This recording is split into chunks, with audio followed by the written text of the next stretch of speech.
விவசாய பெருங்குடி மக்களுக்கும் வியாபார பெருமக்களுக்கும் நிலம் எதிர்கால பலம் யூடியூப் சேனலின் அன்பு வணக்கங்கள். இப்போ நாம் பார்க்க வந்திருக்கிறது ஈரோடு மாவட்டம் அந்தியூர் வட்டம் முனியப்பம்பாளையம் ஏரியாவில் ஒரு 5 ஏக்கர் தென்னந்தோப்பு பார்க்க வந்துருக்குறேங்க. தென்னந்தோப்பு வாழைத்தோப்பு பார்க்க வந்துருக்குறேங்க. தார் ரோடு முகப்பு பார்த்திங்கன்னா ஒரு 400 அடிக்கு வருங்க. காடு வந்து கிழக்கு சரிவாக அமைஞ்சிருக்குதுங்க. சுற்றி வர பென்சிங்கு. இப்போ நாம் நின்றுட்டுருக்கிறது குபேர மூலை பகுதியில் நின்றுட்டுருக்குறேங்க. இதுதாங்க குபேர மூலை இந்த தோட்டத்துக்கு, இந்த தோப்புக்கு.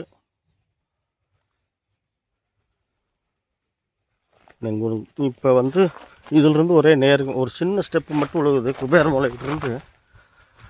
குபேர மூலையிலிருந்து நேராக வந்து வாயு மூலைக்கு போகிற வழியில் பார்த்திங்கன்னா இந்த கம்பி வேலி ஒரு மடக்கி இருக்குது பார்த்துக்குங்க. ஒரு சின்ன கட்டிங் மட்டும் ஆகுது, மற்றபடிக்கு எதுவும் பெருசாக குறையில்லை. குபேர மூலை பகுதியில் ஒரு 15 அடி அகலத்துக்கு ஒரு 100 அடி நீளத்துக்கு ஒரு சின்ன கட்டிங்கு. மற்றபடிக்கு வந்து இதில் எதுவும் குறை சொல்கிற அளவுக்கு இல்லை. இப்போ நம்ம குபேர மூலையிலிருந்து பார்த்திங்கன்னா அக்னி மூலை வரைக்கும் போகிறோங்க. இதிலிருந்து அப்படியே அக்னி மூலைக்கு ஒரே நேர் தாங்க. இந்த காட்டில் என்னென்ன வசதி வாய்ப்புகள் இருக்குதுங்கிறத சொல்லிடுறேன்.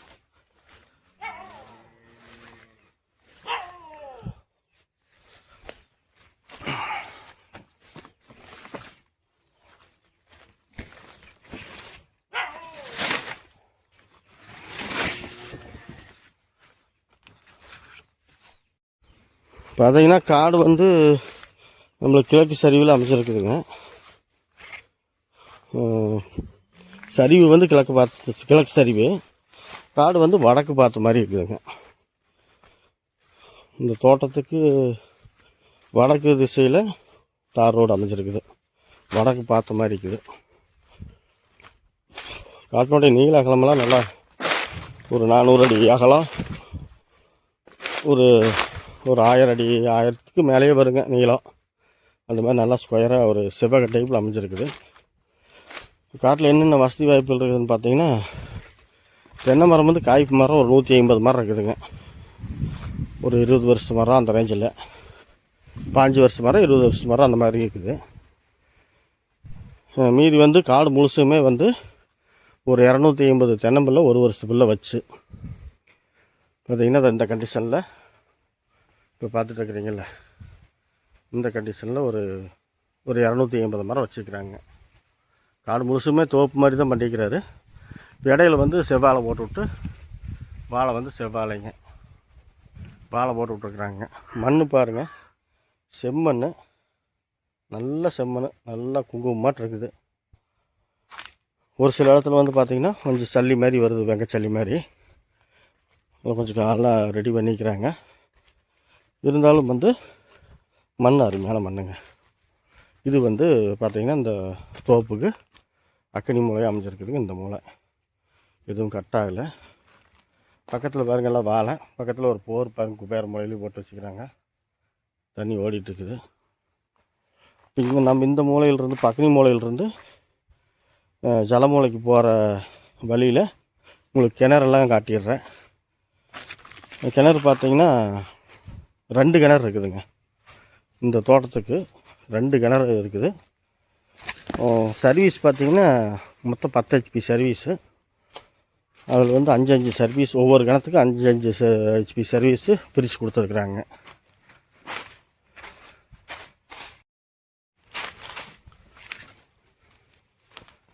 இதிலிருந்து பார்த்திங்கன்னா ஜலமூலைக்கு போயிட்டுருக்குறோம். அக்னி மூலையிலிருந்து ஜலமூலைக்கு போயிட்டுருக்குறோம்.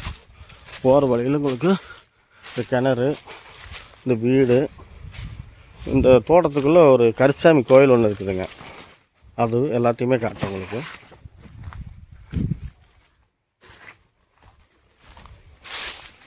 சிறப்பாக பராமரிக்கிறாருங்க. கிணறுலாம் வந்து நல்லா 2 கிணறுக்குமே பாம்பேரியெல்லாம் கட்டி நல்லா ஜம்முன்னு பண்ணி வச்சுக்கிறாரு. இது வந்தால் போனால் தங்குற மாதிரி ஒரு சிம்பிளாக ஒரு சின்ன வீடு கட்டி வச்சுக்கிறார். சின்ன வீடு, பாருங்க, படுத்து ஊஞ்சல் மாதிரி ஆடிக்கலாம். அந்த மாதிரிலாம் கட்டி ரசித்து பண்ணி வச்சுக்கிறாரு. இதுலேயும் லெட்டின் பாத்ரூம் இருக்குதுங்க. அதையும் காட்டிடுறேன் பாருங்கள். இது வந்து 2 கிணத்துல ஒரு கிணறு நான் பார்க்கலாங்க. இப்போ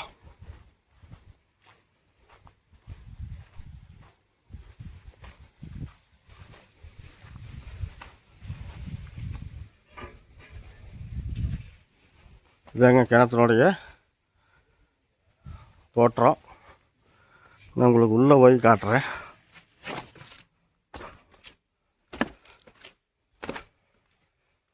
பாருங்கள், தண்ணியெல்லாம் மேலேயே கிடக்குதுங்க. நல்லா கரெக்டாக நம்ம கிணறு, தண்ணி தொட்டி மாதிரி கிணறு. குழி மோட்டரை தான் இறக்கி விட்டுருக்குறாங்க. இல்லை ஜம்முன்னு பண்ணி வச்சுக்கிறாருங்க. பாம்பு அடிக்கும் மாதிரிலாம் நல்லா கட்டி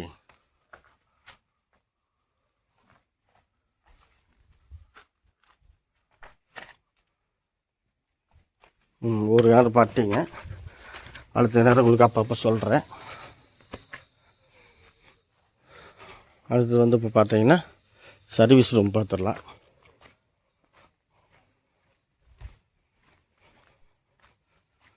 இதாங்க சர்வீஸ் ரூமு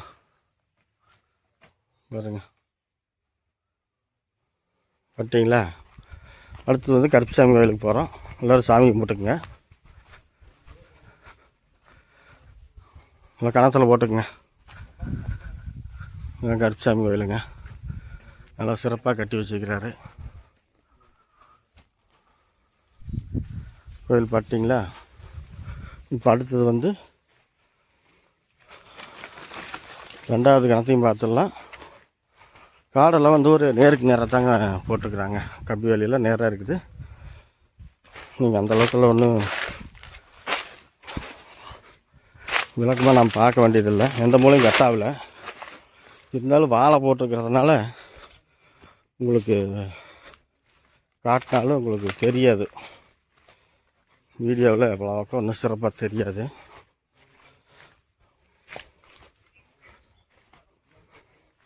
இந்த தடம் பார்த்தீங்கன்னா நடு காட்டுக்குள்ளே இந்த வீட்டு வரைக்கும் வந்துட்டு போகிற மாதிரி இந்த தடத்தை போட்டு வச்சுக்கிறாரு. உள்ள வண்டி வாகனமெல்லாம் உள்ளே வர்றதுக்கு சரி சென்டரில் நடு காட்டுக்குள்ளே சொந்த காட்டுக்குள்ளே போட்டிருக்கிறாருங்க. இந்த 2வது கிணத்தினோடைய தோற்றங்க. நல்லா சொட்டு நீர் பாசனம் போட்டுக்கிறாங்க.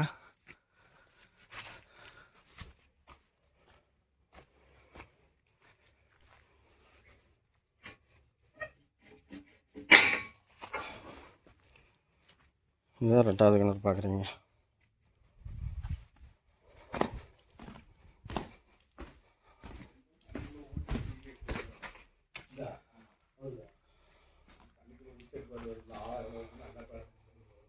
இதுதான் 2வது கிணறு. தண்ணி மேலேயே இருக்குது. இது பாம்பேரி.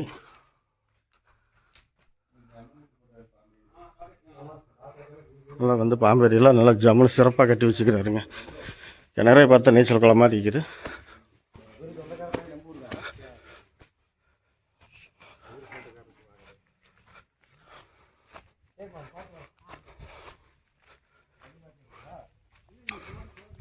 ரெண்டாவது நேரம் பாட்டிங்க.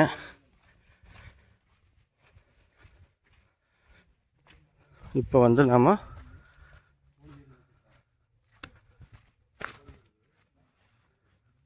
வாயு மூலையும் ஜலம் மூலையும் தார் ரோடு பேஸில் அமைஞ்சிருக்குது.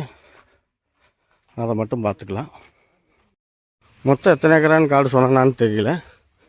5 ஏக்கராங்க. காட்டினுடைய அளவு வந்து 5 ஏக்கரா.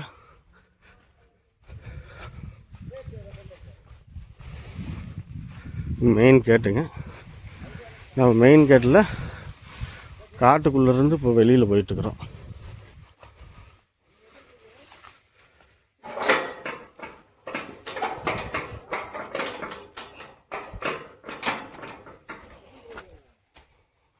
பாருங்க, இதுதான் வந்து தார் ரோடு முகப்பு. தார் ரோடு முகப்பில் தென்னை மரம்லாம் பாருங்கள் லைனாக. இதெல்லாம் காய்ப்பு மரம். கரெக்டான ஒரு 15 வருஷம் அல்லது 20 வருஷம் அந்த மரம் தான் இருக்குது. அதில் 150 மரம் இருக்குதுங்க காய்ப்பு. மீதி 250 மரம் வந்து ஒரு வருஷம் பிள்ளைங்க. மற்றபடிக்கு காடு முழுசும் வந்து செவ்வாழை பயிர் பண்ணிக்கிறாங்க. தாரோட முகப்பே பார்த்திங்கன்னா ஒரு 400 அடி வருங்க. இப்போ இதுதான் வந்துங்க இப்போ நாம் பார்க்க வந்த தோட்டத்துக்கு ஜலமூலைங்க. இதுலேயே பார்த்திங்கன்னா பக்கத்துலேயே வந்து ஒரு எல்லைக்கல். இதோட ஒரு எல்லை வந்து இதோட ஒரு எல்லையே பிரியுது பாருங்க, எல்லைக்கல். இந்த மூளை தான் வந்து நம்மளுக்கு ஜலமூலைங்க. அதே மாதிரி வாயு மூளை பார்த்துருவோம். தார் ரோடு பேஸ் பாருங்கள், ஃபுல்லாக பாருங்கள் 400 அடியாட்டு வருது. வடக்கு பார்த்தது அக்கம் பக்கத்துலேயும் பார்த்திங்கன்னா எல்லாம் வீடு எல்லாம் சிறப்பாக இருக்குதுங்க. எல்லாம் கெஸ்ட் ஹவுஸு ஃபார்ம் ஹவுஸுன்னு போட்டுக்கிறாங்க. பக்கத்துலேயே குடியிருப்பு, அங்கங்கே தோட்டத்தில் அவங்கவுங்க தோட்டத்தில் அவங்கவுங்க வீடு கட்டி அங்கங்கே குடியிருப்பும் இருக்கிறாங்க. ஏரியா நல்லா அருமையான ஏரியா. இல்லை சுற்றி வர வந்து ஆத்தண்ணி பாயக்கூடிய ஏரியாங்க. இப்போ நான் பார்க்க வந்த காட்டுக்கு ஆத்தண்ணி இல்லை, ஆனால் சுற்றி வர வந்து ஆத்தண்ணி பாயுது. இதில் வந்து ரோட்டுக்கு வடக்கு சைடு உள்ள ஒரு வீடுங்க. அவங்க தோட்டத்தில் வேறு முறையில் வீடு கட்டி வச்சுக்கிறாங்க.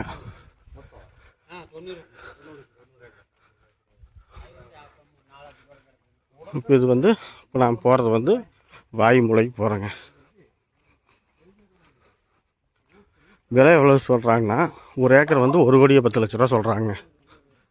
இந்த தோட்டத்தினோட விலையை ஒரு ஏக்கரை 10,00,000 சொல்கிறாங்க. இந்த ஒரு ஏக்கரா வந்து 1,10,00,000 சொல்கிறாரு. வாங்க, தோட்டம் பிடிச்சிருச்சுன்னா நேரில் பேசிக்கலாம். ஆனால் காடு நல்லா செம்மண் பூமிங்க. அதில் இந்த காட்டை வந்து எந்த குறை சொல்ல முடியாது. அருமையான காடாக இருக்குது பாருங்கள். இதான் வந்து வாயு மூலைங்க. வாயு மூலை வந்து ஒரே நேராக போகுது. அந்த குபேர மூலையில் உங்களுக்கு காட்டனில் ஒரு ஸ்டெப்பு, அது தவிர வேறு எதுவுமே இல்லை, பெண்டு இல்லை. எல்லாம் நல்லா இருக்குது ஜம்மு. இந்த நிலம் பிடிச்சிருந்துச்சின்னா லைக் பண்ணுங்கள், ஷேர் பண்ணுங்கள். நில சம்மந்தமாக உங்களுக்கு எதாவது தேவைப்பட்டால் சப்ஸ்கிரைப் பண்ணி வச்சுக்கோங்க. நிலம் பிடிச்சிருந்துச்சின்னா தேவைப்பட்டால் உடனடியாக ஃபோன் பண்ணுங்கள்.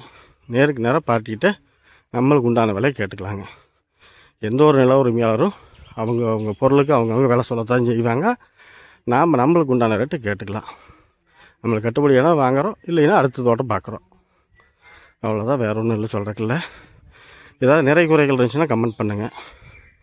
தேவைப்பட்டால் யோசிக்காமல் உடனடியாக ஃபோன் பண்ணுங்கள். நன்றி, வணக்கம்.